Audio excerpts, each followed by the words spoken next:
Bismillahirrahmanirrahim. Assalamu alaikum everyone. I welcome all of you in lecture number 10 today.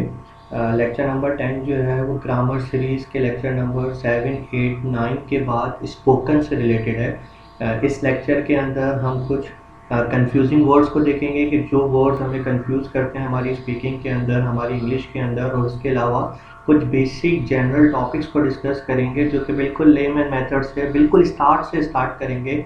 और उसके बाद फिर आने वाले जो अपकमिंग लेक्चर्स होंगे उसमें थोड़े एडवांस स्पोकन टॉपिक्स की तरफ जाएंगे। सो लेक्चर नंबर 10 स्टार्ट करते हैं, लेकिन लेक्चर नंबर 10 को स्टार्ट करने से पहले I would request everybody to recite the रूशरी one time.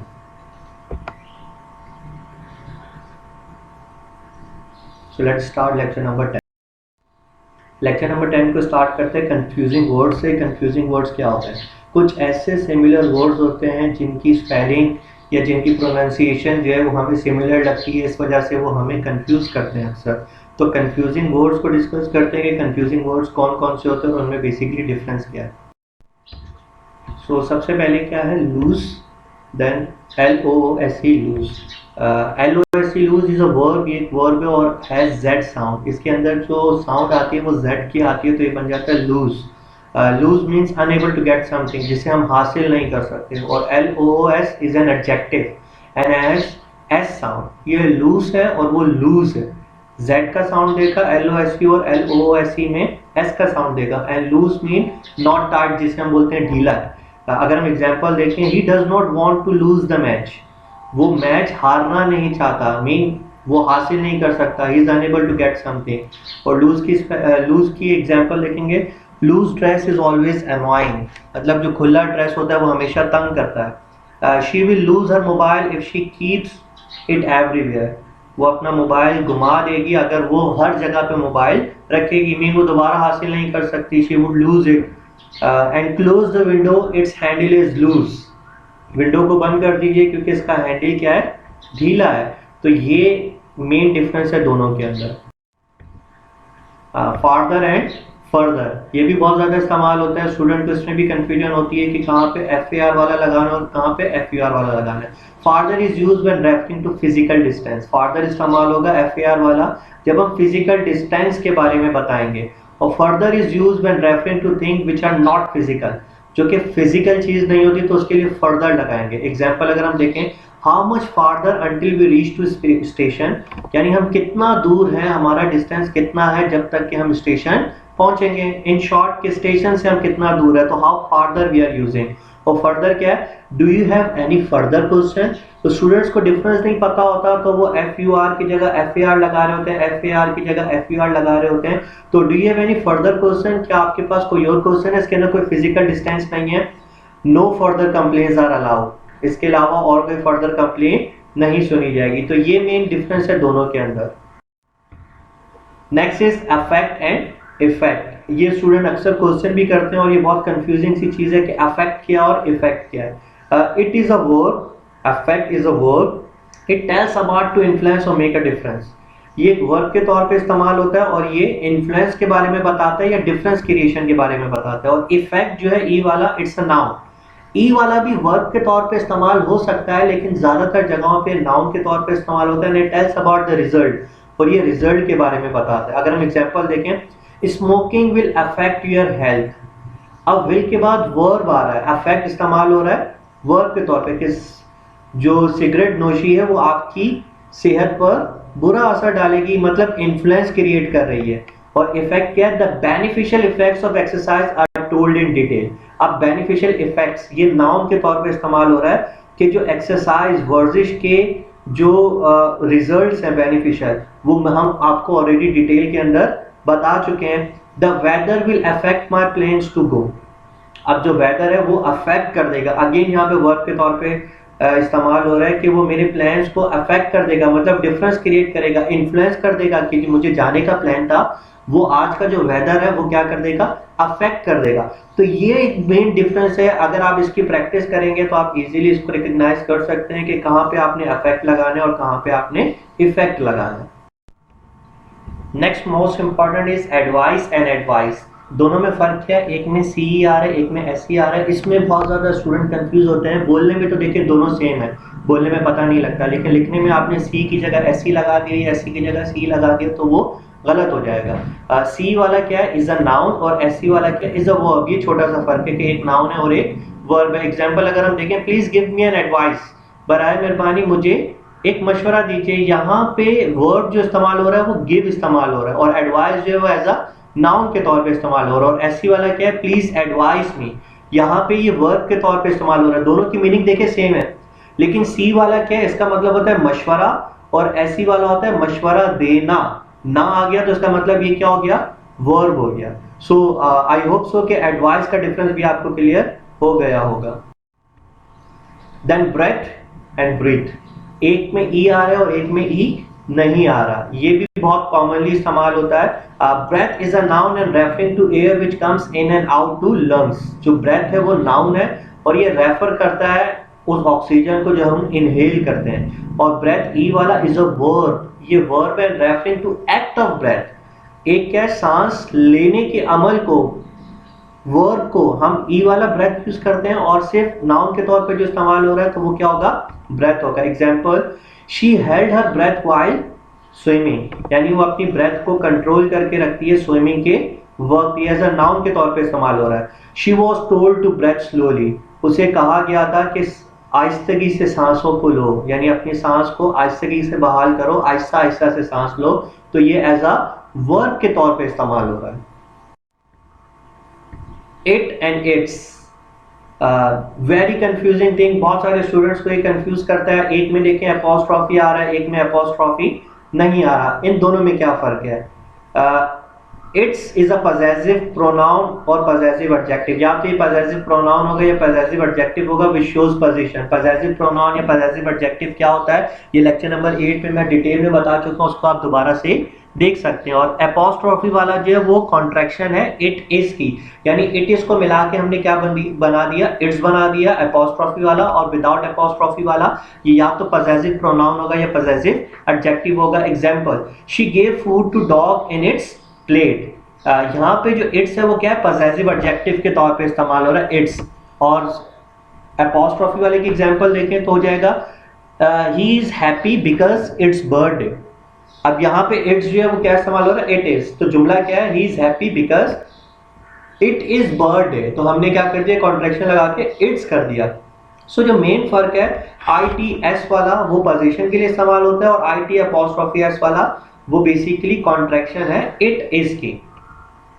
Similarly their and there, T H E I R their और T H E R E air, इन दोनों में क्या फर्क है।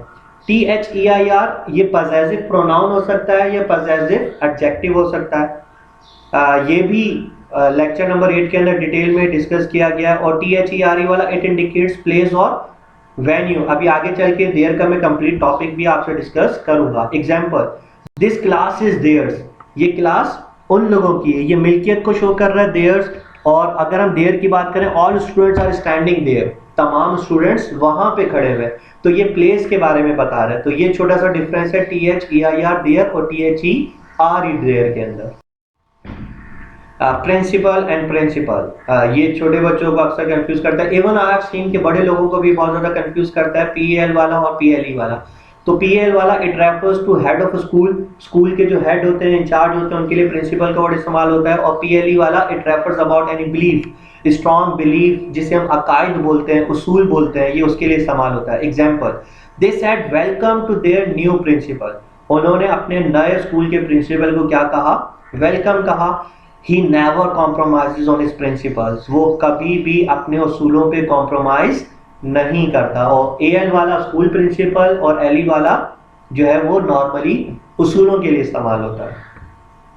स्टेशनरी एंड स्टेशनरी, ये भी छोटा सा फर्क है कि एक में आ रहा है NARY और एक में आ रहा है NERY, दोनों में क्या फर्क है। NARY it refers to anything which can not move, stationary होता है रुका हुआ, जिसे हम बोलते हैं साकिन, ये साकिन रुका हुआ है जो मूव नहीं कर सकता। और स्टेशनरी जो है it refers to thing which is used for writing, जो नॉर्मली स्टेशनरी होती है बच्चों की, पेंसिल्स, इरेजर्स वगैरह, ये स्टेशनरी वो होती है। His car remain stationary because it has too much weight, ये कार जो है वो मूव नहीं कर सकती, क्यों, क्योंकि वो बहुत हैवी है, उसके अंदर बहुत ज्यादा वेट है, तो इसमें NARY लगाएंगे। और stationery NERY check out, check your stationery daily before coming to school. हम बच्चों को इंस्ट्रक्शंस देते हैं कि स्कूल आने से पहले अपनी स्टेशनरी को लाजमी चेक करें। तो देखें कितना छोटा सा फर्क है ए और ई की जगह, लेकिन टोटली मीनिंग चेंज हो जाएगी, टोटली कॉन्सेप्ट चेंज हो जाएगा। देन इंक्वायरी एंड इंक्वायरी, एक इंक्वायरी आई से स्टार्ट होता है और एक इंक्वायरी ई से स्टार्ट होता है। इसमें क्या फर्क है? It is an American word, I वाला जो है वो अमेरिकन है और ई वाला क्या है? ब्रिटिश। दोनों का मतलब सेम है, दोनों का पर्पस सेम है, सिर्फ छोटा सा फर्क है कि आई वाला अमेरिकन इस्तेमाल करते हैं और ई वाला British. The inquiry was started yesterday, जो इंक्वायरी है वो कल स्टार्ट हुई थी। We thank you for your inquiry, हम आपका शुक्रिया अदा करते हैं जो आपने पूछगछ की, जो आपने पूछा। तो ये छोटा सा फर्क है कि अमेरिकन स्टार्ट करते हैं और ब्रिटिश, लेकिन दोनों के तौर पे इस्तेमाल फंक्शन सेम होता है। देन अलॉट एंड अलॉट, एक है ए के बाद गैप आता है LOT और एक होता है ALLOT अलॉट। दोनों में क्या फर्क है? जो अलॉट होता है ALOT, it tells about much of something, किसी चीज की तादाद के बारे में, यानी हम बोलते हैं ना ये चीज बहुत ज्यादा है, तो ये क्या होगा? ए के बाद स्पेस देन अलॉट इस्तेमाल होगा। और ALLOT it tells to distribute something, ये किसी चीज को डिस्ट्रीब्यूट करने के लिए इस्तेमाल होता है। Example, baby cries a lot in the morning, जो बेबी है वो मॉर्निंग में बहुत ज्यादा, मीन मच ऑफ समथिंग, बहुत ज्यादा क्वांटिटी के बारे में बता रहे हैं कि बहुत ज्यादा रोता है। And teacher said to allot the books to students, यहाँ पे जो अलॉट है ये क्या इस्तेमाल हो रहा है? इश्यू करने के लिए, जिससे हम कहते हैं ना कि प्लॉट अलॉट हो गया, घर अलॉट हो गया, तो ये क्या होता है? देने के लिए इस्तेमाल होता है। सो सिर्फ छोटा सा फर्क है, लेकिन सेंस के अंदर बहुत बड़ा डिफरेंस है। एक्सेप्ट एंड एक्सेप्ट, स्टूडेंट्स इसमें भी अक्सर कंफ्यूज होते हैं कि एक्सेप्ट और एक्सेप्ट में क्या फर्क है। इट रेफर्स फॉर एक्सेप्टेंस और EX वाला it refers the meaning of exclude, यानी इसके अलावा। एग्जांपल देखें, it hard for him to accept the truth, ये उसके लिए बहुत मुश्किल था सच को कबूल करना। और एक्सेप्ट वाला है everyone is passed except Ali, सब पास हो गए सिवाय, यानी एक्सक्लूड करके अली को, अली के अलावा बाकी सारे पास हो गए। ऑलरेडी एंड ऑलरेडी, एक है ऑल गैप रेडी और एक है ALREADY ऑलरेडी। इनमें क्या फर्क है? जो AL गैप के बाद आएगा ready, it refers about something in set और फाइन, जिससे हम क्या बोलते हैं कि किसी भी चीज के सेट के बारे में बताता है या किसी भी चीज की कंडीशन के बारे में बताता है कि सारी चीजें ठीक है। और already it refers to prior of before specified time, यानी किसी भी टाइम के पहले के बारे में बताएगा कि इस टाइम से पहले ही मैंने काम कर लिया तो ऑलरेडी होगा। Example, I was all ready for exam, दोनों बोलने में सेम है लेकिन लिखने में फर्क है। I was all ready for exam, यानी मैं पूरे तरीके से तैयार हूं एग्जाम के लिए। और दूसरा है I have already prepared for exam, यानी मैं पहले ही अपनी तैयारी कर चुका हूं, यानी वक्त से पहले तैयारी कर चुका हूं। तो दोनों में सिर्फ छोटा सा फर्क है, ऑलरेडी एवरीथिंग इज फाइन और ऑलरेडी जो है वो टाइम से पहले, मैं पहले ही कर चुका। आई हैव ऑलरेडी कुक्ड, मैं पहले ही पका चुका हूँ। ऑलरेडी थिंग्स, यानी सारी चीजें तैयार है। देन बोरो एंड लैंड, इसमें छोटा सा फर्क, borrow means to receive something, borrow का मतलब होता है कुछ हासिल करना, और lend mean to give something, lend me का मतलब होता है टू गिव समथिंग, कुछ चीज देना। Can I borrow some money, क्या मैं तुमसे कुछ उधार ले सकता हूं? और लैंड किया, I can not land you more money, मैं तुम्हें दे नहीं सकता। तो बोरो मीन लेना और लैंड मीन देना। Then very and too, very और टू में क्या फर्क है? हम बोलते हैं ना it's very much, it's too much, इन दोनों में क्या फर्क है? वेरी जो इस्तेमाल होता है वो होता है मैनेजेबल थिंग के लिए, यानी जिसको हम मैनेज कर सकते हैं, और टू जो इस्तेमाल होता है नॉट मैनेजेबल, जिसको हम मैनेज नहीं कर सकते। Example, the box is very heavy, ये बॉक्स बहुत हैवी है लेकिन इतना ज्यादा हैवी नहीं है कि मैं उठा नहीं सकता। इज वेरी हैवी, लेकिन मैं उसको उठा सकता हूँ, मैनेजेबल है। लेकिन अगर बॉक्स मैनेजेबल नहीं होगा तो मैं क्या बोलूंगा? The box is too much heavy, कि मतलब बॉक्स बहुत ज्यादा हैवी है, मैं इसको उठा ही नहीं सकता, नॉट मैनेजेबल। देन से एंड टेल, दोनों का मतलब होता है कहना या बताना। इसमें क्या फर्क है? स्टूडेंट्स को पता ही नहीं होता, लोगों को पता ही नहीं होता, लेकिन हम इस्तेमाल कर रहे होते हैं। तो से क्या है? To express something when receiver is not mention, say का इस्तेमाल होता है जब रिसीवर मेंशन नहीं होता, और टेल का इस्तेमाल होता है जब हम इंफॉर्मेशन देते हैं लेकिन रिसीवर मेंशन होता है। दोनों में फर्क क्या है? जिससे हम बात कर रहे हैं वो मेंशन होगा तो टेल, और वो मेंशन नहीं होगा तो से। For example, what did Ali से, अली ने क्या कहा, इसमें कोई रिसीवर मेंशन नहीं है। What did Ali tell you, अब यहां पे आपसे क्या कहा, रिसीवर आप हो गए, तो मैं ये नहीं बोला व्हाट डिड अली से यू, तो ये रॉन्ग हो जाएगा। तो मैं क्या बोल रहा हूं, what did Ali tell you, क्योंकि यहां पे रिसीवर मौजूद है। I want say something about your car, अब I want say something about your car, इसमें किसे कह रहा हूं ये मैं बता नहीं रहा, लेकिन यहां पे I want to tell you something about your car, अब मैंने यू लगा दिया, रिसीवर लगा दिया, तो अब क्या हो जाएगा, I want to tell you something, मैं आपको बताना चाहता हूं, तो यहां पे क्या इस्तेमाल होगा, टेल इस्तेमाल होगा। तो ये डिफरेंस आपने अपनी स्पीकिंग के अंदर इस्तेमाल करना है। Then on time and in time, on time and in time में क्या फर्क है, ऑन होता है एग्जैक्ट ऑन टाइम, पूरे वक्त पर, और इन होता है बिफोर द टाइम, वक्त से थोड़ा पहले। You have to come on time for class, आपको वक्त पर क्लास में आना है, and come in time for exam, exam के लिए हम ये कहते हैं ना कि हमेशा वक्त से पहले आओ। You have to come in time for exam, exam में आपको वक्त से पहले आना है। तो जब आप एग्जैक्ट वक्त की, पूरे टाइम की बात करेंगे तो ऑन लगाएंगे, और वक्त से पहले की बात करेंगे तो इन लगाएंगे। Then every day and all day, every day और ऑल डे में क्या फर्क है, it refers to all days each days, मतलब मंडे से लेके संडे तक सारे दिनों के लिए क्या इस्तेमाल करेंगे, एवरी डे, और ऑल डे एक दिन पूरा, एवरी डे 7 के 7 दिन और ऑल डे एक दिन।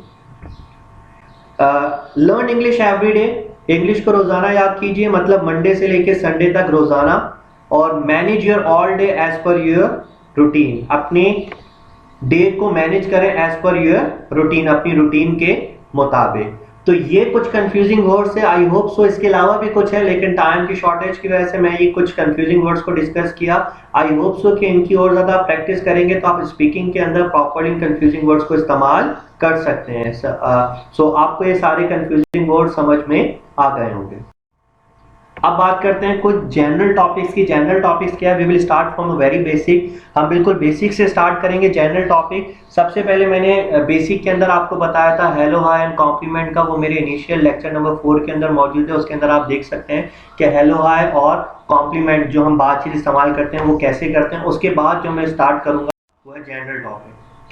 जनरल टॉपिक के अंदर क्या आ रहा है, डेट एंड डे, बहुत छोटा सा टॉपिक है, लेकिन मैं इसमें एक कॉन्सेप्ट बताना चाह रहा हूँ जो कि लोगों को पता नहीं होता, गुजरी हुई परसों, आने वाली परसों को क्या कहते हैं, तो उसके लिए date and day. Date and day के बारे में सवाल कैसे करते हैं, व्हाट डेट इज टुडे, आज क्या दिन है, या what date is today, what day is today, आज क्या दिन है, या व्हाट डेट इज टुडे, आज क्या तारीख है।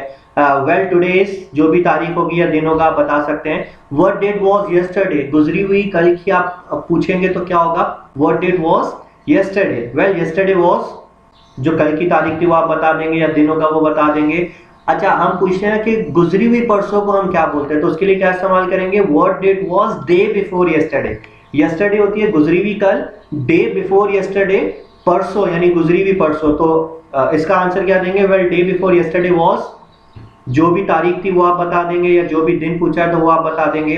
Then what date will be tomorrow, यानी आने वाली जो कल होगी उसके बारे में, दैट टुमारो विल बी, जो डेट होगी वो आप बता देंगे या दिन बता देंगे।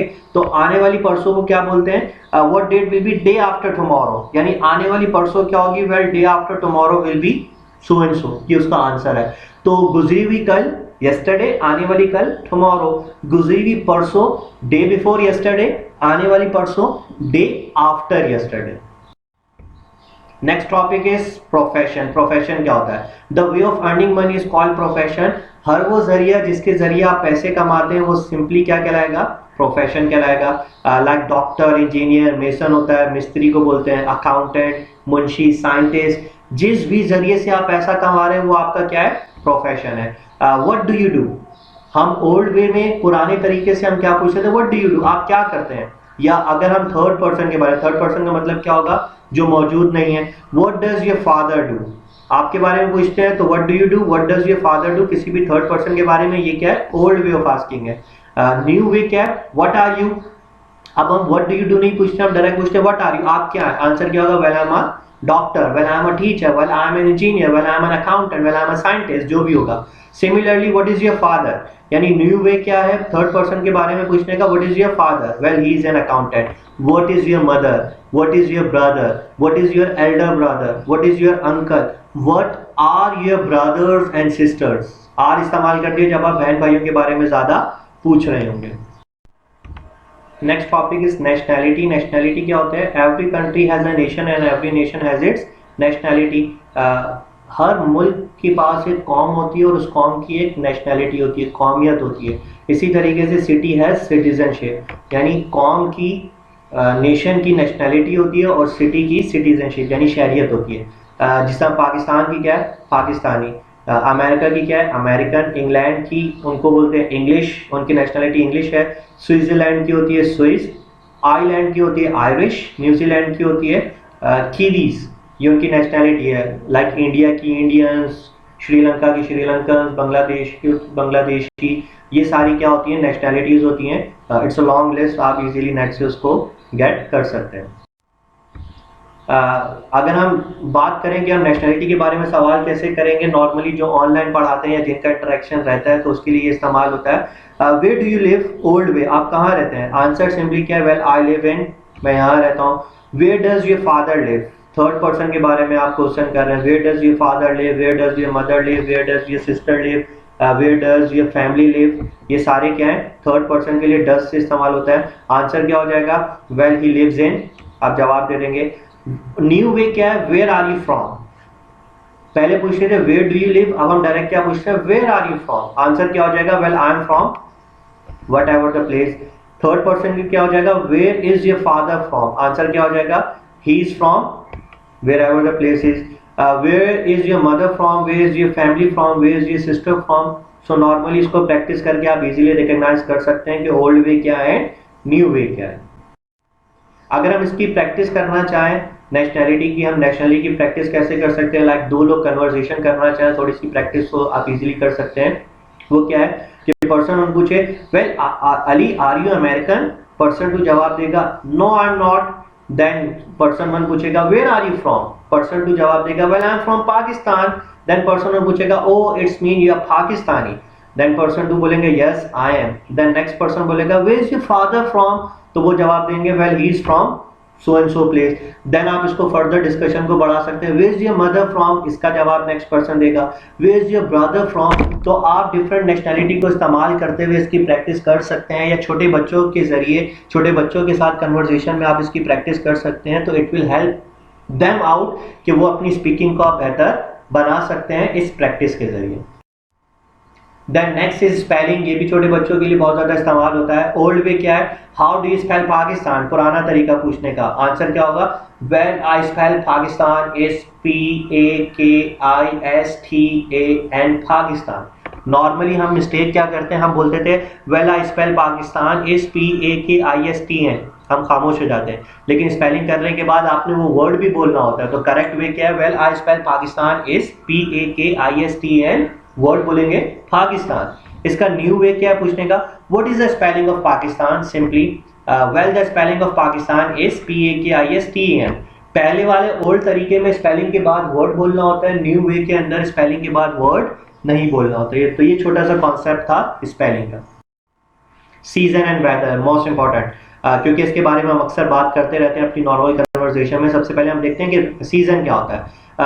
It has particular time period. Season का एक पर्टिकुलर टाइम पीरियड होता है। पर्टिकुलर टाइम पीरियड से मुराद क्या है कि मखसूस टाइम है। लाइक गर्मियाँ चल रही हैं तो समर का सीजन कंप्लीट होगा, देन उसके बाद नेक्स्ट सीजन आएगा। ऐसा नहीं है कि सर्दियाँ चल रही हैं, आज बहुत ज़्यादा सर्दी है तो कल से समर स्टार्ट होगी, ऐसा नहीं है। सर्दी कम ज़्यादा हो सकती है, लेकिन एक पर्टिकुलर टाइम के बाद सर्दियाँ खत्म होगी, फिर पर्टिकुलर टाइम के बाद गर्मियाँ आएंगी। तो इस तरीके से सीजन का पर्टिकुलर टाइम होता है। There are 4 season, summer, winter, autumn and spring.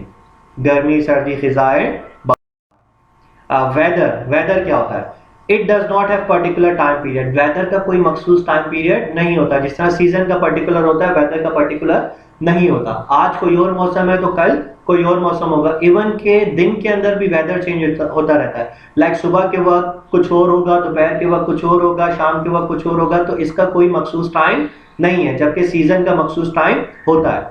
अगर हम देखें कुछ वेदर को, तो हॉट हम बोलते हैं गर्म मौसम, हॉट वेदर, ठंडा मौसम, कोल्ड वेदर, और बहुत सख्त सर्दी हो तो हम क्या बोलेंगे? Chilled cold weather. और तेज हवा वाला मौसम होगा तो हम क्या बोलेंगे? Today is windy weather. और बर्फबारी वाला मौसम होगा तो हम क्या बोलेंगे? Well it's snowy weather. बूंदाबांदी जब होती है तो बूंदाबांदी को बोलते हैं ड्रिजलिंग, तो हम बोलेंगे वेल इज ड्रिजलिंग वेदर।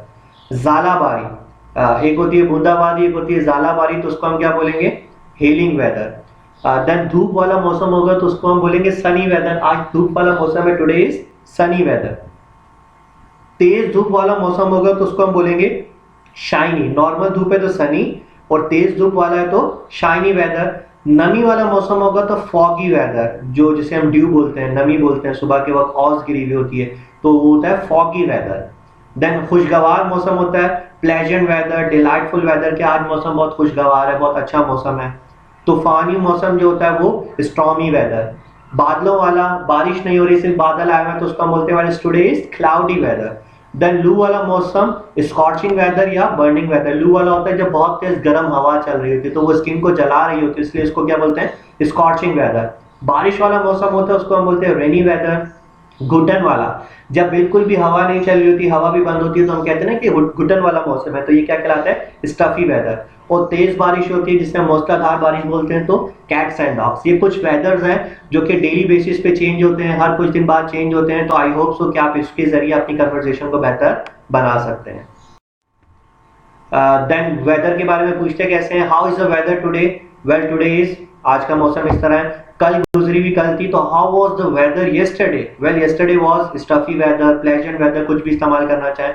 गुजरी हुई परसों के बारे में अगेन डेट की तरह कैसे सवाल होगा, how was the weather day before yesterday, well day before yesterday was so and so weather. तो ये आने वाले कल के वेदर के बारे में हमें पता नहीं होता, तो इसलिए हम टुमारो या डे आफ्टर टुमारो इस्तेमाल नहीं करते, बस हम यस्टरडे या डे बिफोर यस्टरडे इस्तेमाल करते हैं। देन टाइम, टाइम के बारे में, लोगों को टाइम देखना नहीं आता, लोगों को टाइम के बारे में बताना नहीं आता। अगर कोई आपसे पूछ ले तो इंग्लिश में जवाब कैसे देना है टाइम का, तो उसको हम देखते हैं। पहले तो हम देख लेंगे दोपहर के 12 बजे के टाइम को हम क्या बोलते हैं, मेरिडियन बोलते हैं, जिसे हम बोलते हैं दोपहर का वक्त, सपहर का वक्त, तो that is said to be meridian. अब बिफोर 12, बिफोर 12 का मतलब है रात 12 से लेके सुबह 11:59 तक, यानी 11:59 तक एएम कहलाता है एंटी मेरिडियन, यानी रात 12 से लेके सुबह 11:59 तक एएम होता है, जिसे हम बोलते हैं एंटी मेरिडियम। और आफ्टर 12 मतलब दोपहर के 12 के बाद, तो दोपहर के 12 बजे से लेके रात के 11:59 तक का जो टाइम होता है उसको हम बोलते हैं पीएम, पोस्ट मेरिडियम। इसका मतलब रात के वक्त और सुबह 12 से पहले एएम चल रहा होता है, और दोपहर के 12 से लेके रात के 12 बजे तक क्या चल रहा होता है, पीएम चल रहा होता है। लाइक 12 AM टू 11:59 AM, ये मैंने आगे लिखा है नाइट। और इसी तरीके से 12 नून, 12 बजे के वक्त को बोलते हैं नून, और 12:01 से पहले स्टार्ट हो जाता है पीएम, 11:59 PM तक ये पूरा दिन का वक्त होता है। अब देखें 12 बजे के टाइम को हम क्या बोलते हैं, 12 o'clock, इसको हमेशा बोलते हैं ओ क्लॉक। और 12:15 हो तो हम क्या इस्तेमाल करें, क्वार्टर पास, यानी सवा के लिए इस्तेमाल होता है क्वार्टर पास। पास टाइम मतलब गुजरा हुआ वक्त, गुजरा वक्त मतलब 12:15 हो गया तो क्वार्टर पास 12, 1:15 हो गया तो क्वार्टर पास 1, 5:15 हो गया यानी 5:15, तो पास टाइम क्या हो जाएगा, 5 तो हम क्या बोलेंगे, क्वार्टर पास 5। और अगर हाफ जो गुजर जाता है, साढ़े जिसे हम बोलते हैं, तो उसके लिए क्या होता है, हाफ पास, 12:30, हाफ पास 12। इसी तरीके से 1:30 बज रहा होगा तो हाफ पास्ट 1, 5:30 हो रहे होंगे तो हाफ पास्ट 5, 6:30 हो रहे होंगे तो हाफ पास्ट 6। इसी तरीके से 12:45, 12:45 का मतलब क्या होता है, हम बोलते हैं पौने 1, तो क्या हो जाएगा, क्वार्टर टू और कमिंग टाइम, यानी जो बजने वाला टाइम होता है तो हम उसको इस्तेमाल करते हैं कमिंग टाइम। क्वार्टर पास के अंदर जो होता है वो गुजरा हुआ होता है, और क्वार्टर टू के मतलब आने वाला, यानी 1 बजने वाला है, तो हम इसे क्या बोलेंगे, क्वार्टर टू 1। 12:45 पौना 1 बजने वाला टाइम क्या है, 1 o'clock, तो ये क्या हो जाएगा, क्वार्टर टू 1। इसकी हम प्रैक्टिस बहुत अच्छे तरीके से कर सकते हैं। इट्स लाइक अ पोएम, आप इसको पोएम की तरीके से पढ़ाएं, बच्चों को आप इस तरीके से पढ़ाएं तो आप इजीली कर सकते हैं। किस तरीके से, आप एक सीरीज बना लें, well it's 12 o'clock, well it's quarter past 12, well it's half past 12, it's quarter to 1, it's 1 o'clock। Then इसके बाद आप इस सीरीज को आगे आगे लेके चल सकते हैं, कैसे, well it's 12 o'clock, well it's quarter past 12, well it's half past 12, well it's quarter to 1, well it's 1 o'clock, well it's quarter past 1, well it's half past 1, well it's quarter to 2, well it's 2 o'clock. Then इसी तरीके से आप series quarter past 2, half past 2, quarter to 3 and 3 o'clock, then quarter past 3, half past 3, quarter to 4 and 4 o'clock. इसको आप पूरी series को poem की सूरत में पढ़ेंगे या बच्चों को पढ़ाएंगे तो आप इजीली टाइम को रिकॉग्नाइज कर सकते हैं, आप इसमें कभी भूलेंगे नहीं. देन ये तो हो गया था क्वार्टर का, हाफ का. अगर टाइम जरूरी तो नहीं है हमसे कोई वक्त पूछे तो वो सवा हो, साढ़े हो या पौने हो, अगर बीच का कोई वक्त है तो उसको हम कैसे बताएंगे. लाइक 12:20 हो रहे तो हम क्या बोलेंगे, वेल इट्स 20 past 12, यानी मिनट्स को पहले बोलते हैं, देन पास का वर्ड इस्तेमाल करते हैं, देन जितने बज गया. तो ये ओल्ड वे होता है, वेल इट्स 20 past 12. या 12:40 होंगे तो 12:40 को दो तरीके से बोल सकते हैं. एक तो क्या बोलेंगे, वेल इट्स 40 past 12, हम बोलते हैं ना 12:40 हो गया, यानी 40 पास गुजर चुके हैं, 40 past 12. या हम दूसरे तरीके से क्या बोल सकते हैं, वेल इट्स 20 to 1, यानी 12:40 होते हैं तो या तो हम बोलते हैं कि 12:40 हो गए, या हम क्या बोलते हैं 1 बजने में 20 मिनट है. तो 1 बजने में 20 मिनट का मतलब क्या है, 20 to 1.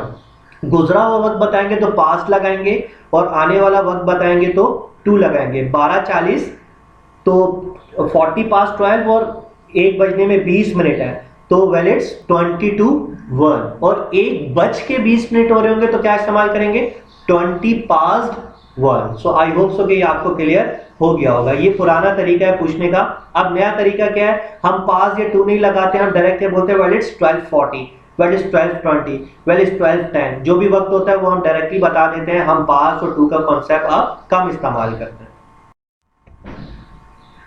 नॉर्मली हम क्वेश्चन क्या करते हैं, what is time by your watch, या what is the time right now, well it is, ये वक्त हो रहा है. तो टाइम के लिए ये दो क्वेश्चन होते हैं जिसको हम नॉर्मली फ्रीक्वेंटली इस्तेमाल करते रहते हैं. There, very very important thing, जो अभी हमने कंफ्यूजिंग टॉपिक्स के अंदर देखा था कि देयर क्या होता है, उसी को हम दोबारा देखते हैं कि देयर, THERE, देयर, ये है क्या चीज. बहुत ज्यादा हमारी स्पीकिंग में इस्तेमाल होता है लेकिन स्टूडेंट हमेशा इसमें कंफ्यूज होता है. Well there as a subject, there का इस्तेमाल सब्जेक्ट के तौर पे भी होता है, देयर का इस्तेमाल ऑब्जेक्ट के तौर पे भी होता है. देयर एज अ सब्जेक्ट आता है तो वो मीनिंगलेस होता है, और देयर एज अ ऑब्जेक्ट आता है तो वो मीनिंग देता है वहां के. सब्जेक्ट में आएगा तो मीनिंगलेस, ऑब्जेक्ट में आएगा तो मीनिंग देगा वहां के. कैसे, example, there is a teacher, और दूसरी example, a teacher is there. There is a teacher के अंदर क्या इस्तेमाल हो रहा है, देयर सब्जेक्ट के तौर पे. अ टीचर इज देयर कहाँ इस्तेमाल हो रहा है, ऑब्जेक्ट के तौर पे. तो पहली example, there is a teacher, एक उस्ताद है, यहाँ पे देयर कोई मीनिंग नहीं दे रहा.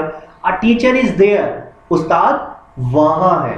तो इसका मतलब देयर जब भी सब्जेक्ट में आता है तो वो मीनिंगलेस होता है, लेकिन देयर जब ऑब्जेक्ट में जाता है तो वो मीनिंग देता है वहां के. Not there is used as subject when no noun और pronoun can be used. There का इस्तेमाल हम करते कब है, देखें सब्जेक्ट में या तो नाउन इस्तेमाल होता है या प्रोनाउन इस्तेमाल होता है. देयर का इस्तेमाल कब करते हैं, जब ना तो हम नाउन लगा सकते हैं या ना प्रोनाउन लगा सकते हैं, तो हम में सब्जेक्ट के तौर पे हम देयर का इस्तेमाल करते हैं. कैसे इस्तेमाल करते हैं उसको अभी हम एग्जांपल्स में देखते हैं. एक होता है देयर इज और एक होता है देयर आर. इन दोनों में क्या फर्क है, देयर इज के बाद सिंगुलर नाउन होता है, मतलब कोई भी एक नाम आएगा, और देयर आर के बाद हमेशा प्लरल, यानी ज्यादा होंगे तो प्लरल के तौर पे इस्तेमाल करेंगे और एक होगा तो सिंगुलर के तौर पे. देयर इज अ टीचर, एक उस्ताद है, और देयर आर टीचर्स, बहुत ज्यादा उस्ताद हैं. अब यहाँ पे देखें हम नाउन या प्रोनाउन इस्तेमाल नहीं कर सकते, तो हम क्या इस्तेमाल करें, देयर इज अ टीचर और there are teacher. There is a pen on the table. अब यहाँ पे अगर हम देयर नहीं लगाएंगे तो हम क्या लगा सकते हैं, he is a pen on the table नहीं बोल सकते, she is a pen on the table नहीं बोल सकते, they are the pen on the table नहीं बोल सकते, Ali is a pen on the table नहीं बोल सकते. तो इसका मतलब सब्जेक्ट की जगह पे कोई भी नाउन या प्रोनाउन आ ही नहीं सकता. तो लेकिन हमें सब्जेक्ट तो लाजमी इस्तेमाल करना है, तो इस वजह से हम क्या इस्तेमाल कर रहे हैं, देयर का इस्तेमाल कर रहे हैं. जब भी नाउन या प्रोनाउन नहीं आ सकता तो हमेशा क्या लगा दें, देयर लगा दें. इसी तरीके से there is not pen on the table, negative, और is there a pen on the table, question कर रहा है. इसका जवाब क्या हो जाएगा, यस देयर इज, जी हाँ, या no there is not. There are students in the class, इसमें क्या हो जाएगा, he are the student in the class नहीं हो सकता, Ali are the student in the class नहीं हो सकता, तो हम क्या लगा रहे हैं, देयर लगा रहे हैं. नेगेटिव क्या हो जाएगा, there are not students in the class, are there students in the class, yes they are. तो ये सारे आप इस्तेमाल कर सकते हैं. जहां पे हम इस्तेमाल नाउन का या प्रोनाउन का नहीं कर सकते तो वहां पे इजीली हम देयर का इस्तेमाल कर सकते हैं। इसकी एक्टिविटी बहुत इंपॉर्टेंट है क्योंकि आप बहुत ज़्यादा इस्तेमाल करते हैं, तो इसकी एक्टिविटी को लाजमी जो है वो ट्राई कीजिएगा। Consider your room things and use their with them. अपने रूम की चीज़ों को कंसीडर करें और देयर का इस्तेमाल करें। कैसे? देयर इज अ बेड, एक बेड है। There is a lamp at the corner, अब प्रेपोजिशन लगाएं। There is a bed, lamp at the corner. इसी तरीके से there are books on the table, there is a AC, there is a picture. और not का इस्तेमाल भी आप कर सकते हैं। There is not television in my room but there is computer in my room. तो आप इस तरीके से अपने रूम की प्रैक्टिस कर सकते हैं। रूम के बाद किचन की प्रैक्टिस कर सकते हैं, देन घर की प्रैक्टिस कर सकते हैं। There are 4 rooms at my home, there is 1 my bedroom, there is 1 kitchen, there are 3 floors, there are not ACs at my home. तो इस तरीके से आप आर का भी इस्तेमाल कर सकते हैं, इसका भी इस्तेमाल कर सकते हैं। सो आई वुड रिकमेंड कि इसकी बहुत ज़्यादा प्रैक्टिस कीजिएगा क्योंकि ये आपको बहुत ज़्यादा हेल्प आउट करने वाला है। So there very very important in speaking. Next और लास्ट आज के लेक्चर का जो टॉपिक है वो शैल आई और वुड यू लाइक टू। यानी शैल आई किसके लिए इस्तेमाल होता है और वुड यू लाइक टू किसके लिए इस्तेमाल होता है। शैल आई इस्तेमाल होता है it is use for permission, और वुड यू लाइक टू इस्तेमाल होता है it is use for request. Shall I permission के लिए और would you like to request के लिए। शैल आई के बाद वर्ब आता है और ऑब्जेक्ट आता है और क्वेश्चन मार्क आता है। वुड यू लाइक टू के बाद भी वर्ब आएगा या ऑब्जेक्ट आएगा, एक परमिशन के लिए, पोलाइट परमिशन के लिए और एक पोलाइट रिक्वेस्ट के लिए। शैल आई कुक फूड, क्या मैं खाना पका सकता हूँ। Shall I tell you something, अब देखें यू आ रहा है तो इससे पहले हमने क्या लगा दिया, टेल, से नहीं लगाया। अगर मैं बोलता कि शैल आई से समथिंग तो मैं यू नहीं लगाता। कंफ्यूजिंग वर्ड्स के अंदर ये इस चीज को मैं क्लियर कर चुका हूँ। Shall I discuss with you, क्या मैं आपके साथ डिस्कस कर सकता हूँ। Then would you like to help me, क्या आप मेरी मदद कर सकते हैं। Would you like to tell me, क्या आप मुझे बताना पसंद कर सकते हैं। Would you like to eat, क्या आप खाना पसंद कर सकते हैं। इस तरीके से जहां जहां परमिशन की बात करनी है तो आप शैल आई इस्तेमाल कर सकते हैं, और जहां जहां आपने रिक्वेस्ट करनी है वहां पे आप वुड यू लाइक टू। आप बच्चों को बोल सकते हैं would you like to give me this thing, आप ये क्या चीज मुझे दे सकते हैं। Would you like to give me your mobile. Shall I use your mobile. Shall I sleep, क्या मैं सो सकता हूँ। शैल आई गो, क्या मैं जा सकता हूँ। तो ये इस तरीके से बहुत ज्यादा बेसिक लेवल से आप स्पीकिंग को स्टार्ट कर सकते हैं शैल आई और वुड यू लाइक टू के जरिए। So that was all around today's lecture. I hope सो कि आपको इन लेक्चर्स में से कंफ्यूजिंग जो वर्ड्स हैं वो क्लियर हुए होंगे, और बेसिक जनरल टॉपिक जो स्पीकिंग जहां से स्टार्ट करते हैं उनको मैंने एक्सप्लेन किया, जो कि बिल्कुल ग्राउंड लेवल से थे, वो भी क्लियर हो गए होंगे। अगर इस वीडियो में आपने कोई भी चीज़ नहीं सीखी है तो अल्लाह ताला का शुक्र लाजमी अदा कीजिएगा, क्योंकि शुक्र अदा करने से अल्लाह ताला की ज़ात खुश होती है और हमारे इल्म में इजाफा होता है। नेक्स्ट लेक्चर जो होगा वो इससे एडवांस स्पीकिंग से टॉपिक से रिलेटेड होगा, जो कि इसके बाद जो है वो इशू किया जाएगा। So till that wait and I hope so that you would be keep on practice for this lecture. Thank you very much.